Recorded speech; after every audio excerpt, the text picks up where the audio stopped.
I wake up every day before the sky clarea. My knees ache when I levanto, but I don't complain. I'm used to the door, the weight in my chest. The window lets in a piece of that faded blue morning, but there's dust caked on the glass, and the curtains are always shut halfway, a habit I formed years ago. First to keep out the summer heat, and then, I don't know, to keep the world at a distance. This apartment isn't mine. It's my son's name on the contract. I moved here after my husband died because Daniel thought it was Melhor for me. Close to him, close to the granddaughter I adore, but rarely see. I sold the little house where I lived for 30 years. The lime blossom tree, the corner shelf of my books, all went away. Daniel said, "It's more practical, man. You're too old to take care of that place." Mine. That word used to fill me with pride. Now it feels tight sometimes. My life has been sacrifice. I raised Daniel alone after his pie got sick. I left my job as a primary school teacher to take care of my husband in those last bitter years. Changing sheets, carrying trays of weak soup, missing the scent of chalk on my fingers. When my husband passed, I took whatever work I could, cleaning offices at dawn, making food for neighbors, sewing old clothes into something wearable. I used the little left from my teaching to pay Daniel's tuition.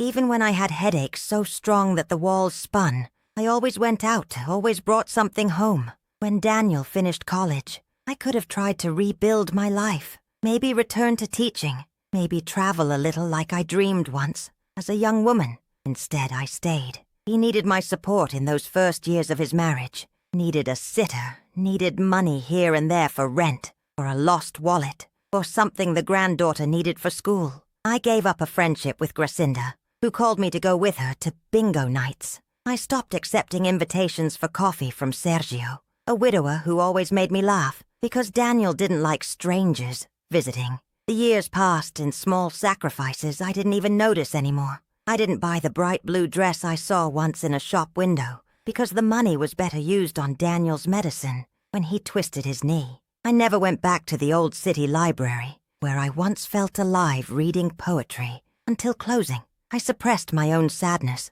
swallowing it down, telling myself, it's just for now, just until things get easier for Daniel. None of these things felt special or noble. They just became the way I walked through life, one foot after the other. Busy hands and silent heart. Sometimes late at night I touch the pages of my old journal, the one I hid in the back of the closet. The pages are yellowed, the ink faded. On the first page, a poem I wrote at 20. I want a world I can carry in my hands. Now my world is this kitchen. Danone pots in the fridge. Silence swirling in the hallway. The sofa sags in the middle, where I sit every afternoon, waiting for the next thing I'm supposed to do. I watch people from the window. Mothers with children, old women with shopping bags, girls laughing down the street, all living lives that look light. Daniel provides for me, but it's always clear. This is his generosity, not my right. I get some money for expenses, but it's always counted.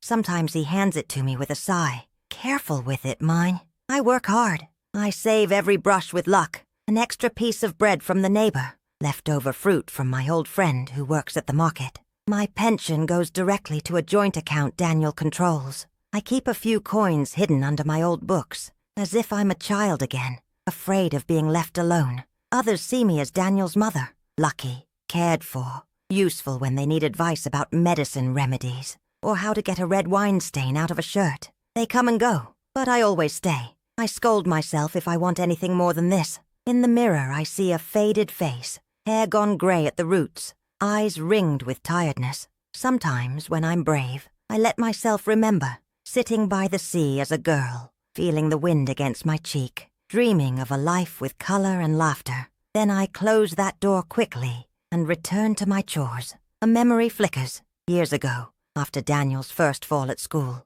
me cradling his head, whispering, "You are my life, meu filho." And then, much later, hiding in the kitchen as Daniel and his wife fought loudly in the den, thinking, if I stay very quiet, maybe things will stay together. Maybe they'll need me. The apartment smells of old paper and dish soap. There's always something out of place. A sock in the hallway, a mug left on the table for days. Signs that I am here to serve. The balcony is small, with cracked tiles and 2 broken chairs. Every night I water the single spider plant, struggling in a plastic pot. Sometimes I talk to it about my day. In this space I am contained and careful, like a suitcase never unpacked. I am needed but never really seen. And still every morning when I open my eyes I ask myself, is today the day I get to be more than mother? Would anyone notice if I just stopped? But I rise before the sun anyway, because it's what I know. Because love, I thought, was endlessly giving.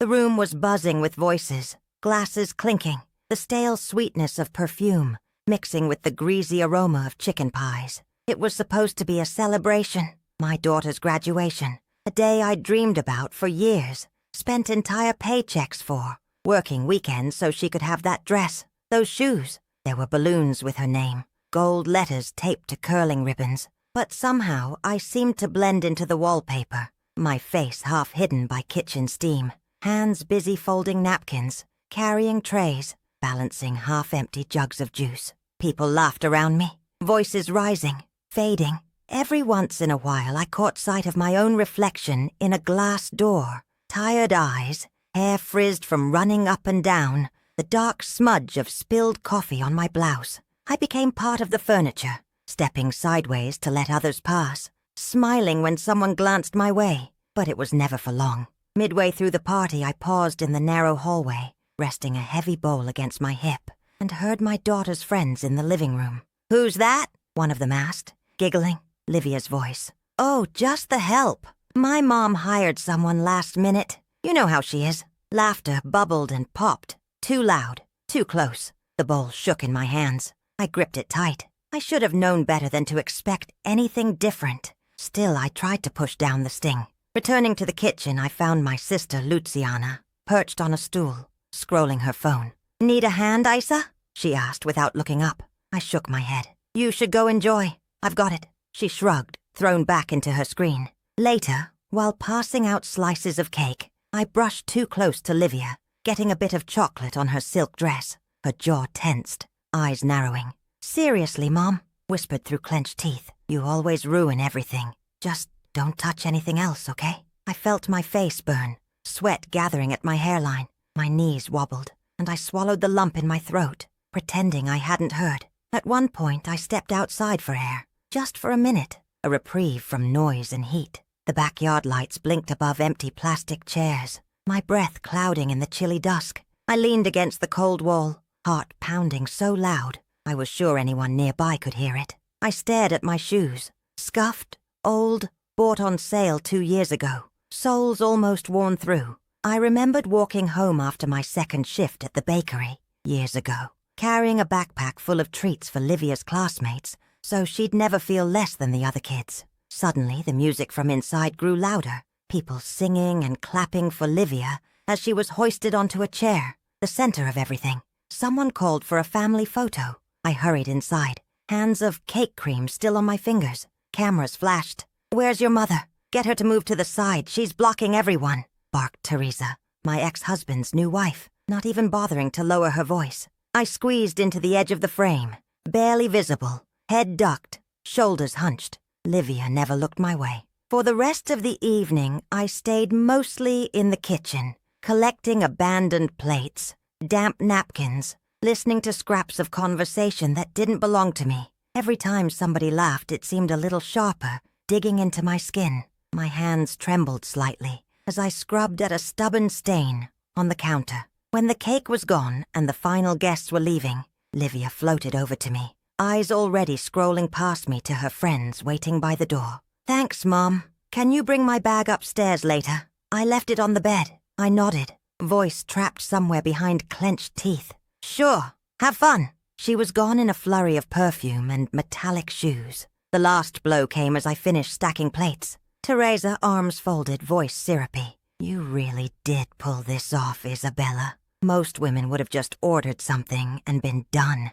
But I guess that's your thing, right? Doing everything yourself, even when no one notices." I smiled, but inside something crumpled and twisted. The house that once smelled like Sunday stew now felt stale, thick with old sweat and bitterness. As I watched the guests disappear into the night, laughter bouncing off the walls, I swallowed the ache in my chest and wiped the counters one last time. The party might have been for Livia, but I was just a shadow moving behind the scenes, unseen and unnecessary. And for the first time, that truth felt heavier than all the trays I had carried tonight. The city street was quiet, almost eerily so for a Saturday night. I walked to the bus stop, the air damp and cool, my bag pressed tight against my ribs. My face still burned with the humiliation from the evening. Even now, hours later, I felt the echo of people's eyes moving across me without seeing. I could still hear the echo of laughter behind me, the way it skated over my silence and ignored the raw knot in my throat. My steps were slow, heavy, as if every one of them pressed my shame deeper into the concrete. In the orange glow of the streetlights, I replayed each detail of the party. My daughter, head held high among her friends, offered me just a quick, embarrassed nod. My husband, loud and charming, entertained the room, introducing me as the person who makes everything run but never wants the spotlight. One old friend noticed my awkwardness. Sarah, always kind, but even her sympathy, her gentle squeeze of my hand, pierced me with a different kind of pain. Pity, not respect. I sat at the bus stop, feeling every muscle tight as a coiled spring. My stomach churned. An ache pulsed behind my eyes. The physical discomfort was real, but it was secondary to what tore inside me. I caught my reflection in the shelter's glass, blurred by city grime. The woman staring back looked small, uncertain. For a fleeting second, I saw the little girl I once was, the one who believed that if she gave enough, worked enough, loved enough, people would notice and cherish her. That child flickered away, replaced by the woman I'd become, worn at the edges, reliable but invisible. On the bus home, the rocking of the seat soothed me slightly. Still in my mind, memories collided. I remembered working triple shifts years ago, when my daughter was sick and we couldn't pay rent. I could see myself folding hospital sheets at dawn, knuckles cracked and dry from cheap detergent, swallowing exhaustion because I believed someone had to hold everything together. Then there was that sunny Sunday morning, years back, when I'd taken out a bright yellow dress I'd bought for my birthday. My husband said gently but firmly, "It's not practical to spend on frivolity. Maybe next time." I'd worn gray clothes for a decade after that.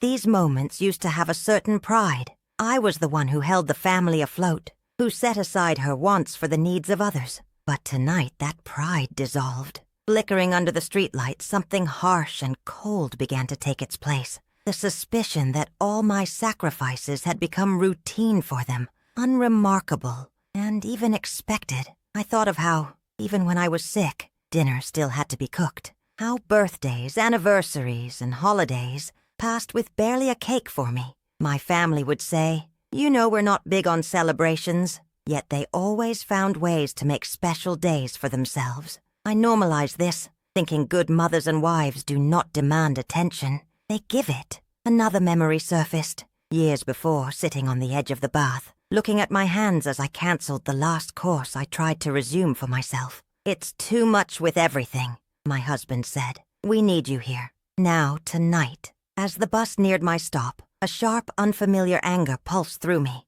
A clean, clarifying anger that burned away some of my confusion. I pressed my forehead to the cool window pane and watched the streetlight smear across my vision. My heart thudded slowly now, deliberate. I remembered my own voice. "Don't make trouble. Stay pleasant. Keep the peace." Suddenly that voice sounded like a cage. Getting off the bus, the cold air woke up my nerves. I walked slowly home, watching light spill from apartment windows, families laughing in the distance, a dog barking, music drifting from a distant balcony. My neighborhood had always felt gray and cramped, but tonight it looked different. Every small light a reminder that entire lives go on elsewhere, independent, self-contained.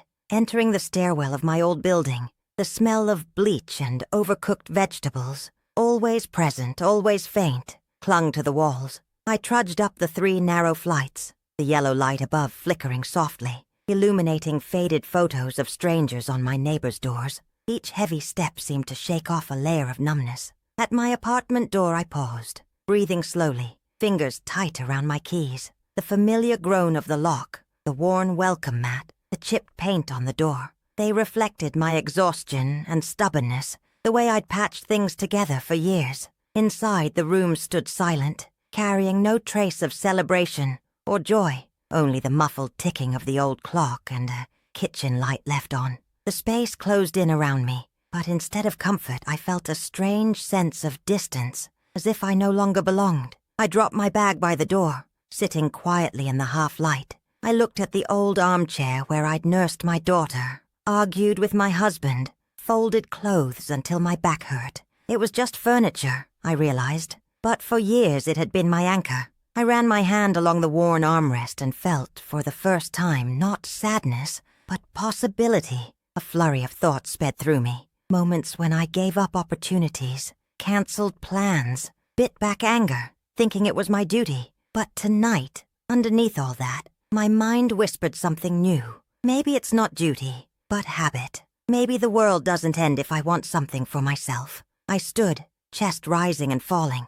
and walked into the kitchen. I stared at the calendar pinned over the sink, covered with everyone else's appointments and reminders, but blank where it asked, "What will you do for yourself this month?" I picked up a pen, my hand trembling slightly, and wrote in the space below, "Take the new job, just for me." In that instant, something electric passed through me. It wasn't full confidence, not yet, but it was hope, a tiny glowing thread I could almost follow out of the darkness. My breath deepened. The hurt was still there, but it no longer ruled me. The small kitchen suddenly felt different. An empty space, maybe, but one I could fill, this time, with something entirely my own. Morning sunlight crept through the dusty blinds, painting faded yellow stripes across the kitchen floor. I stood in the center of that cracked linoleum, mug in hand, my fingers tracing circles around the rim, as if waiting for a sign. Something was different in my chest, less fierce than anger, more certain than sadness.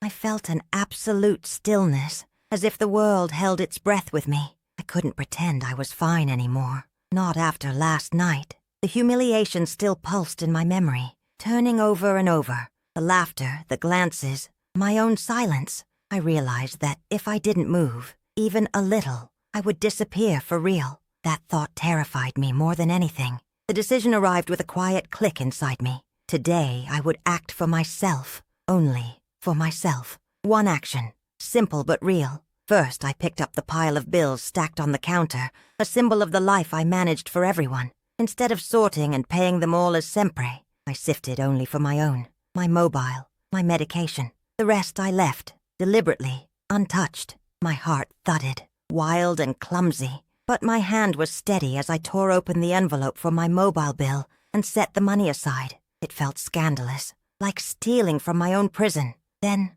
the laundry, always endless. His shirts, her shorts, socks for everyone but me. I found an old basket and, for the first time since I could remember, I sorted just my clothes. My t-shirts, comfortable and soft from years of overuse, and that faded pair of jeans my daughter always made, Piada. I washed them alone. I hung them on the lower line in the small sunny yard, colors bright against the morning. My husband's voice sliced through the air, searching. "Cadê minha camisa azul?" I waited a second longer than usual before answering. "I only did my own laundry today." He paused at the door, eyes narrowed, disbelieving, as if I'd spoken in another language. "So, Asua?" "Yes," I replied, folding my hands calmly. I did not move to help or justify.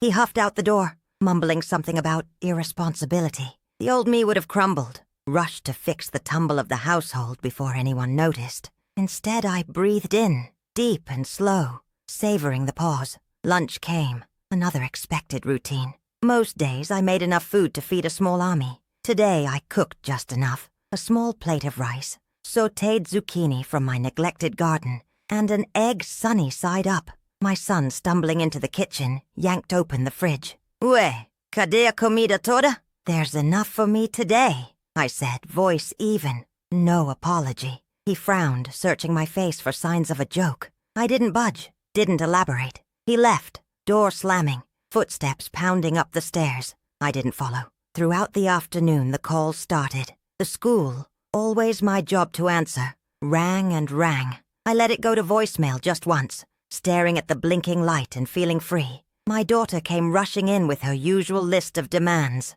her complaints about homework, her drama about lost shoes. "Você não ouviu o telefone, mãe? I'm busy." I said, not lifting my eyes from my book. She stared at me, wounded, not knowing what to do with this new woman who didn't bend at every need. As the hours slipped by, the house filled with small agitations. No one found what they needed. Nobody got the snacks they liked or the rides they took for granted. I sat quietly, reading at the kitchen table, surrounded by the light from the window and the sound of my own breathing. Doubt crept in, of course. I fingered the blue ceramic bird resting by the window, a tiny possession that was undeniably mine. For a moment, my resolve wavered, the urge to apologize bubbling up, as if the world would tilt off its axis if I refused to serve. But I looked at that bird, chipped but still upright, and repeated to myself, today is mine. In the late afternoon, I went for a walk, not to do errands, not to accompany anyone, but simply because I wanted to. The air tasted like dust and jasmine, the world oddly silent, without a list of chores in my head. My steps were uncertain at first, unsure of their worth, but with each step, they grew more confident, light as if I'd shed a weight. When I returned, the house was in mild chaos. Doors open, the laundry heaped, complaints mingling with the TV noise. No one acknowledged me directly. They circled in confusion, unused to a mother who had drawn an invisible line around herself. I felt their disbelief like a charge in the air. She won't last, their eyes said. But I sat with my own dinner, set the table just for one, and ate each bite thoughtfully. Silence had a new flavor, sharp and bracing, not empty. That night I lay on my bed, wrapped only in the quilt I'd washed that morning. My body tired, but my spirit alive. The blue ceramic bird glinted in the glow of my bedside lamp. A small victory, but mine. For the first time, sleep came not from exhaustion, but peace. I dreamed not of obligations, but of space, wide and full of light, waiting just beyond the blinds. The days that followed were nothing like what I'd imagined when tranqué the door that morning, finally putting myself first. I thought the silence at home might feel peaceful, but it was loud, an ache in my chest, a thumping preoccupation in my head. My phone buzzed constantly, rings and vibrations that echoed through the apartment's walls, insistent and desperate. At first, I ignored it, but each message left a residue, a film of guilt on my skin. It began with a text from Laura, oddly formal. "Mine, where are the keys? I need to get in." No sign of concern, no softness. She hadn't even mentioned how I left. To her, it was just an inconvenience. Then Rogério tried, his message clipped and cold. "What's this drama now? Você está querendo chamar atenção?" I stared at the screen, my hands rigid on the countertop. My heart thudded. They weren't worried about me. They were irritated that I disrupted their routines. The calls multiplied. Laura called 3 times in a row, then sent voice messages. "Mãe, para de frescura, preciso dormir aqui hoje. Tô cansada." Rogério called next, his voice coming sharp and booming through the thin phone speaker. "Você nunca pensou em ninguém além de você, né? Olha o estrago que tá fazendo. Se é dinheiro que quer, fala logo. Não joga sujo." I muted my phone, my hands, shaky at first, steadied as I set it aside. I tried to keep busy, but everything felt heavy and unfamiliar, as if I'd moved my own body without instructions. I paced the apartment, noticing how my possessions looked. Clothes folded with precise lines, towels hanging just as Laura liked, the refrigerator filled with Rogério's brands of yogurt. Every object reminded me that my life had been shaped to suit everyone but me. At the end of the second day, Dona Teresa, my old neighbor and sometimes confidant, knocked, holding a Tupperware of soup. She looked at me, eyes crinkling with worry. "Eles falaram que você estava doente. Quer conversar?" I thanked her, but just shook my head. She left the container with a gentle touch and no more questions. A relief and a wound at once. By the third day, my phone was stacked with unread notifications. One after the other, I played Laura's messages. "Mãe, você tá mesmo chateada porque não te agradeceram? Você fez tudo porque quis. Ninguém pediu. Agora vai fazer birra?" Her words cut, acid, dismissive, as if decades of devotion could be weighed and dismissed in seconds. Rogério's voice in a later call was more agitated. "Eu fico fora trabalhando que nem burro, pra pagar tudo, e você decide sumir? Egoísta! Já liguei pra sua irmã. Todo mundo tá sabendo do seu showzinho." I laughed, a dry, quiet sound, surprised at how little it hurt. Their manipulation was not subtle. It was loud, desperate. They needed my compliance, not my love. On the 4th day, Carol, my ex-sister-in-law, stopped by. She was halfway inside the door before I could react. Maria, o que está acontecendo, mulher? Tá todo mundo falando que você enlouqueceu. I tried to explain, searching for words, but she cut me off. Só volta, faz como sempre fez. Melhor pouco de orgulho ferido do que deixar a família assim. Her voice was actually kind, but the message was the same. It's better for everyone if I just pretend nothing happened. I listened silently, then said softly, Carol, já pensou que talvez eu também esteja cansada? She blinked, annoyed. Todo mundo está cansado, Maria. Mas a gente não pode sair largando tudo. I let her talk herself out, the words rolling past me. This time, they didn't settle under my skin. That night, the loneliness closed in with particular force. My apartment felt too large, my movements echoing. I wondered briefly if they were right, if I was cruel or simply crazy. I sat curled on the couch, knees to chest, and let tears come, silent and slow. But in the quiet afterward, I felt the faintest thrum of relief, a thin thread of peace. Fragile, but real. Slowly, I began shifting things around. I stacked Laura's mugs in a high cabinet she couldn't reach. I threw away the containers of Rogerio's yogurts, each cup a tiny declaration. I started to set rules for myself, small and stubborn. No responding to messages after 8. No opening the door unless I wanted to, or every creeping doubt. I made a rule. I woke up, walked to the window, let myself breathe in the city air. I was still here. By midweek, the contacts grew more frantic. Laura sent a crying emoji. Rogerio called my work, trying to check if I was safe, but my boss, a stiff woman who'd never shown much kindness, reported I had taken the week off. No further explanation. Each attempt was a new strategy. Guilt, then anger, then feigned concern. On Saturday morning, there was a knock. This time, it was Laura in person. Eyes narrowed, tone sharp. Mãe, o que você quer? Você quer dinheiro? Quer reconhecimento? Você quer que eu diga obrigada agora, adultinha? She tried to push past me, but I blocked her, gentle but firm.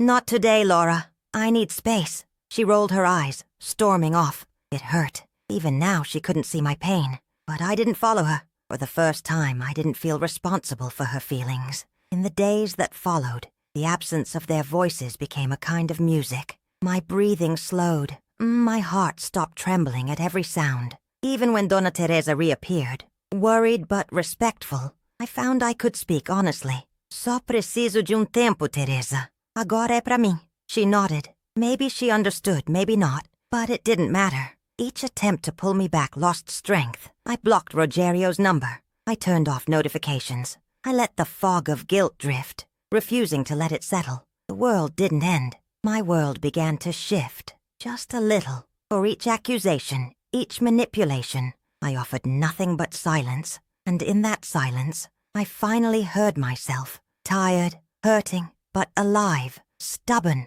and whole. It started with a simple envelope, hidden within the bottom drawer of that old leaning file cabinet. One I'd almost never touched, always thinking there was nothing left there but useless, forgotten papers. The drawer screeched open against its rusty tracks, the sound sharp and out of place in the warm afternoon silence. I found it tucked beneath some yellowed utility bills and an expired driver's license. The envelope, thick and unassuming, sealed but clearly handled many times before. As my fingers traced its edges, a strange coldness prickled down my arms, anticipation mixed with a dread I couldn't explain. The handwriting on the front was familiar in a haunting way, looping letters with a careful flourish that immediately dragged me back to late nights at the kitchen table, watching him balance checkbooks, his patience thinning as I hovered, eager to help, always brushed aside. Not now, love. You wouldn't understand. I took the envelope to the table, my breath shallow and uneven, and sat under the harsh, flickering kitchen light. My hands shook, but I forced myself to open it. Inside there were 2 documents and an old photograph, one I'd never seen before. The documents were copies of signatures, financial forms with lines highlighted, and allocations I didn't recognize. The photo showed my husband, decades younger, standing close to another woman in front of a small house that I knew from stories, but had never actually visited. Her smile was wide, her eyes bright, his arm wrapped tightly around her waist. They looked happy, utterly at ease. Nothing like how we had ever appeared together in any of our pictures. A rush of heat filled my chest. Anger, disbelief, then a slow realization that felt like a key turning in an ancient lock. I shuffled through the documents again, reading the fine print where my own name appeared, faint and almost lost between signature lines and legalese. He had transferred joint property rights years ago, not to me, but to her. The bills I'd struggled to cover alone, the savings that had always seemed to vanish, the vague stories about business troubles, they all made a chilling kind of sense now. My mind reeled back. Flashbacks burned with new sharpness. The Christmas he'd disappeared for 3 days. Urgent work trip.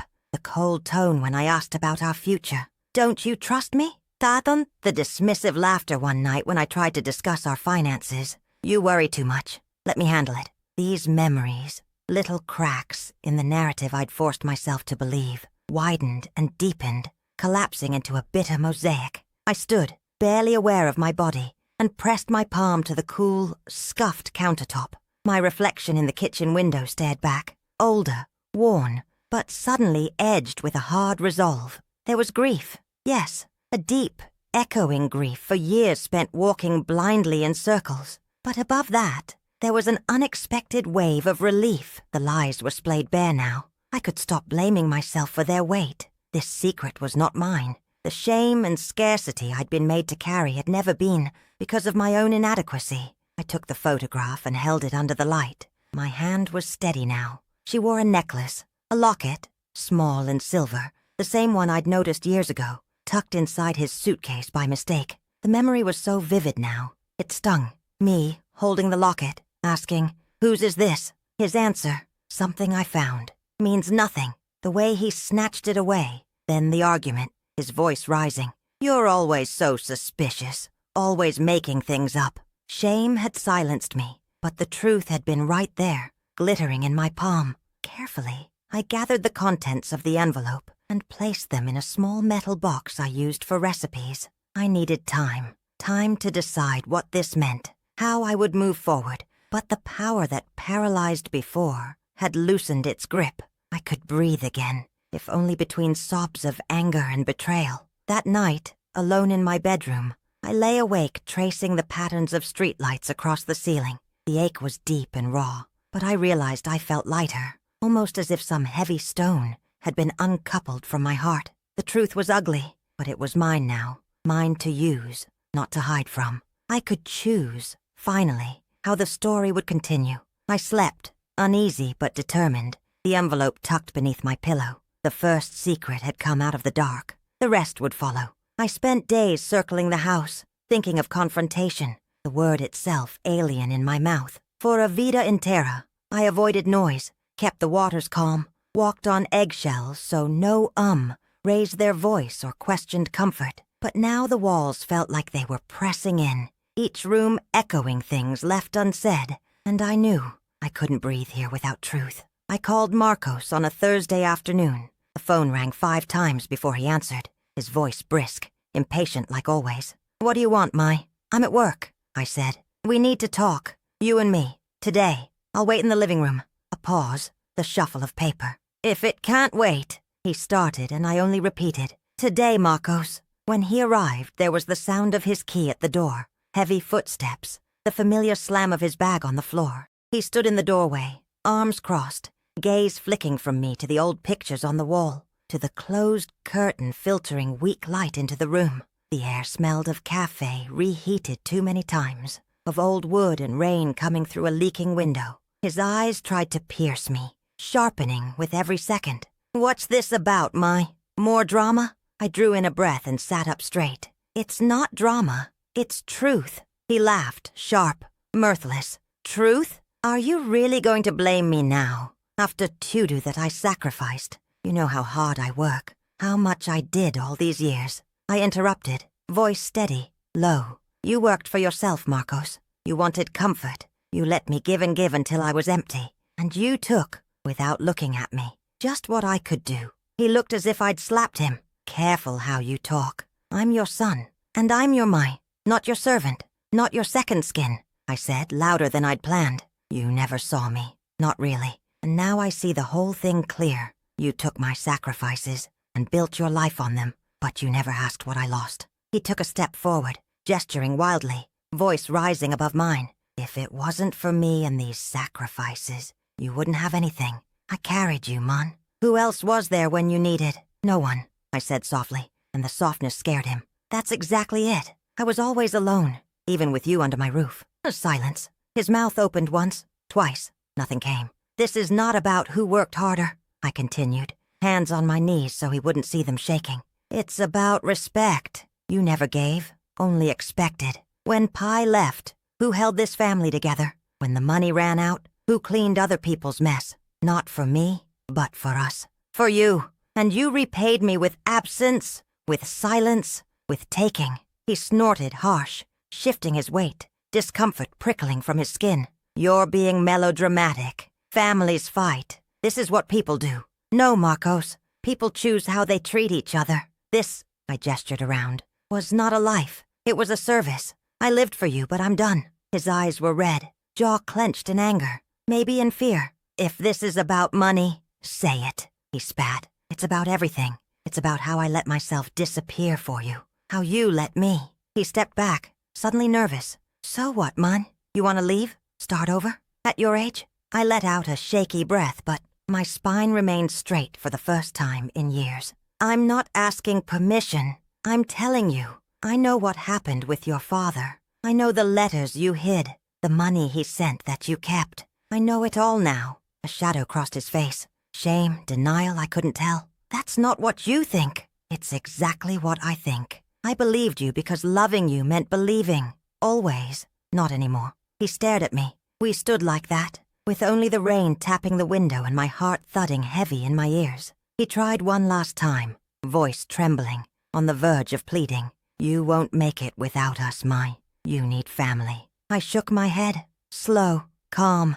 I need myself. I deserve my own peace. I don't need your permission to be free. He stared at the floor. So this is how it ends, he whispered. I stood up, moved past him in the narrow hallway. I didn't look back. My steps felt lighter, each one dissolving the old weight. As I closed the front door behind me, I breathed in the air outside, clean, noisy with life, carrying the scent of wet earth. The house behind me was silent, the chapter closed. Ahead of me, for the first time, was only my own voice, strong and sure. I am free. The new living room is still unfurnished, just bare white walls and the echo of my own footsteps on the wood floor. It smells faintly of paint and new beginnings. My hands tremble a little as I set down the old mug of coffee, the one I took with me, chipped rim and all, from the kitchen of the house I left behind. Sunlight pours through the wide window and I let it hit my face, eyes closed for longer than a moment. The world outside breathes quietly.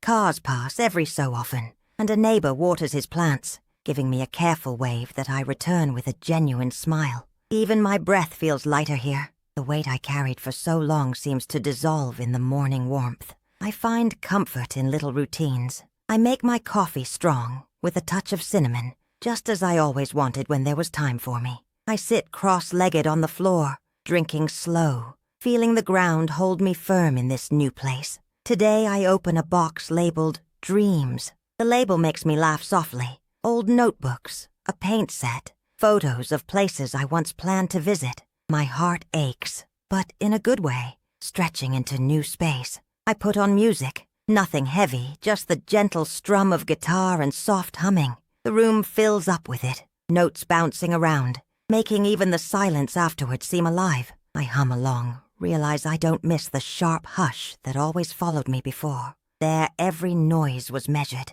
Here nothing but my own rhythm matters now. I call Helena, my old friend.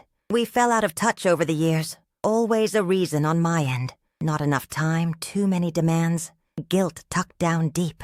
She answers on the second ring, her voice warm and surprised. You sound different, she says, and I laugh, agree with her. Let the conversation drift wherever it wants. When I hang up, my chest feels open, less shielded, more soft. In the evening, I stand by the window and light a small candle I found in my bag. I turn off every light except the one flame, letting shadows play across the room. It's my little ritual now. I whisper thank you in the silent air. Not to anyone, not for anything specific, but for standing, for claiming space, for believing I could start again, even when it felt impossible. I'm not naive. I know memories will still ache sometimes. I know the world won't rearrange itself just because I finally have. But now I taste freedom on my tongue, as sweet and fresh as the orange I peel for breakfast. Each segment is mine, a symbol of simple abundance. Tomorrow I'll hang my first painting on the wall. I imagine color blooming,